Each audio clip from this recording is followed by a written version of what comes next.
Señor, sé para mí una roca protectora, un baluarte donde me encuentro a salvo, porque tú eres mi roca y mi baluarte. Por tu nombre guíame y condúceme. Salmo 30. De camino al Evangelio. Reflexión al Evangelio de nuestro Señor Jesucristo, según San Marcos capítulo 8, versículo 27 al 33. Algunos dicen que eres Juan el Bautista, otros Elías y otros alguno de los profetas. Jesús salió con sus discípulos hacia los poblados de Cesarea de Filipo y en el camino les preguntó: ¿Quién dice la gente que soy yo? Ellos le respondieron: algunos dicen que eres Juan el Bautista, otros Elías y otros alguno de los profetas. Entonces él les preguntó: ¿y ustedes quién dicen que soy yo? Pedro respondió: tú eres el Mesías. Jesús les ordenó terminantemente que no dijeran nada acerca de él, y comenzó a enseñarles que el Hijo del Hombre debía sufrir mucho y ser rechazado por los ancianos, los sumos sacerdotes y los escribas, que debía ser condenado a muerte y resucitar después de 3 días. Y les hablaba de esto con toda claridad. Pedro, llevándolo aparte, comenzó a reprenderlo.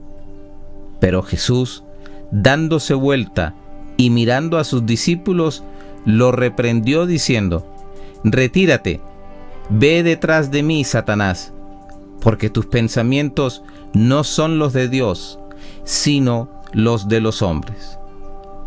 Palabra del Señor. Iniciamos la reflexión del día de hoy con una frase de San Roberto Bellarmino: si eres sabio, sé consciente de que has sido creado para gloria de Dios y para tu propia salvación eterna. Este es tu fin, este es el centro de tu vida, el tesoro de tu corazón. Pedimos a San Roberto de Bellarmino que nos guíe en esta reflexión, que interceda para que el Espíritu Santo esté con nosotros en este momento y podamos sentir la palabra de Dios.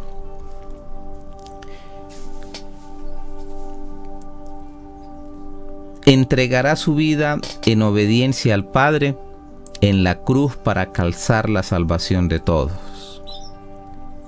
7 hombres muy respetables de la ciudad de Florencia optaron por la vida eremítica en el monte Cenario para dedicarse especialmente a la veneración de la Virgen María. Después predicaron por toda la región de Toscana y fundaron la Orden de los Siervos de María, aprobada por la Santa Sede en el año de 1304. Hoy se celebra su memoria porque se dice que un día como hoy, en 1310, murió Alejo Falconieri, uno de los 7 hombres dedicados a esta vida de veneración y contemplación. Jesús está accionando y separa entre la opinión popular y la de los discípulos sobre él. La gente hacía tantas hipótesis sobre la identidad de Jesús. Decían, por ejemplo, que podría ser Juan Bautista o Elías o cualquier otro de los profetas. Recordamos que en los libros sagrados del judaísmo tardío se hablaba frecuentemente de la reaparición de los grandes personajes que habían marcado de alguna manera la historia religiosa de Israel. Así tenemos que se nombra a Malaquías y a Jesús, hijo de Sirac, quienes explícitamente hablan de Elías en cuanto precursor del Mesías. Si tomamos por base los escritos de Qumran, debería haber dos Mesías, el Mesías de Aarón y el Mesías de Israel. El de Aarón es el sumo sacerdote que descubrirá el sentido genuino de la palabra, pero la explicación de los libros sagrados y de su sentido genuino se les atribuye a los sacerdotes. Por eso el Mesías sacerdote es llamado investigador de la ley o maestro de justicia. El segundo Mesías de Israel es el jefe político de origen real de la casa de David. Pero la respuesta de Pedro es impresionante, pues para él Jesús es el Mesías. No se trata de uno de los personajes precursores o secundarios, sino del que ha sido esperado por tantas generaciones por el pueblo de Dios. Es el mismo Mesías quien está en medio de ellos. Esta confesión de Pedro es la que permite reconocer que está aceptando a Cristo como Hijo de Dios vivo, tomando una posición definitiva frente a Cristo. Pedro acepta al Señor, pero no de manera plena o acertada. Existe un cierto despiste de Pedro y en los demás discípulos, pues saben que Jesús es el Cristo, el ungido, el Mesías, el Hijo de Dios vivo. Sin embargo, admiten la mesianidad de Jesús y su origen divino, ignorando cómo debe obrar Jesús, el Mesías, para llevar a cabo su misión. Pedro, quien es el representante de la comunidad, reconoce en Jesús al Mesías, esto es, el personaje central de la historia de la salvación, aunque luego lo confundirá con un liberador de la opresión romana. La vida y la misión de un discípulo se llegan a definir a partir de la identidad de su maestro. Esto es, según quien es Jesús, así será su discípulo y también su comunidad. Por ende, por eso es tan importante la respuesta personal a la pregunta que está haciendo, ya que ahí se está jugando la identidad de todo discípulo misionero y de una comunidad, de todo cristiano, que debe seguir el estilo de la vida del Maestro. Aunque luego de la confesión de Pedro, Jesús quiere evitar una interpretación triunfalista del Mesías, les dice que no habrá dos Mesías, sino uno, y este será el profeta desligado de toda vinculación al poder temporal. Entregará su vida en obediencia al Padre en la cruz para alcanzar la salvación de todos.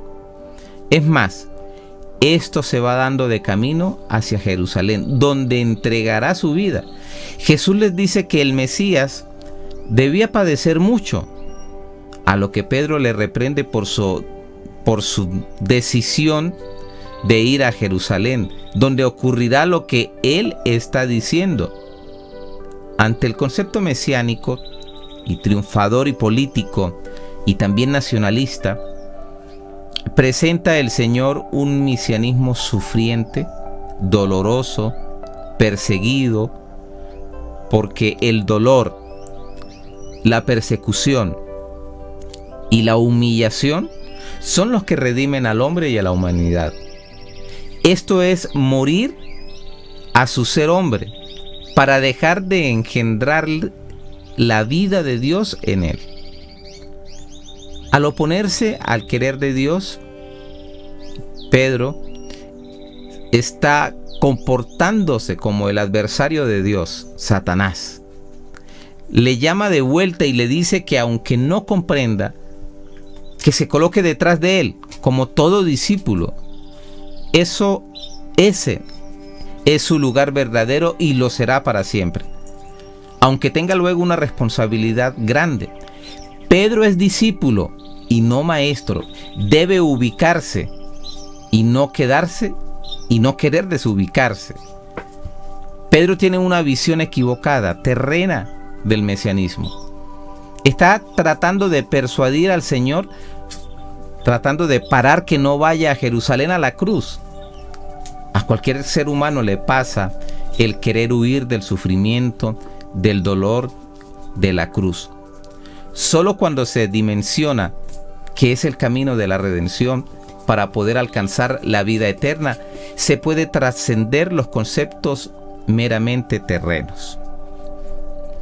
Terminamos esta reflexión con unas gotas de amor. Perdón, Señor, porque muchas veces te reconocemos y te alabamos, glorificando tu nombre.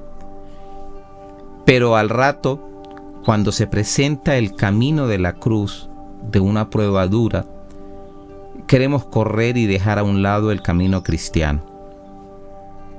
Ayúdanos a ubicarnos detrás de ti como discípulos, escuchando y haciendo lo que nos dices y viviendo el ejemplo de pasión, muerte y resurrección que nos diste.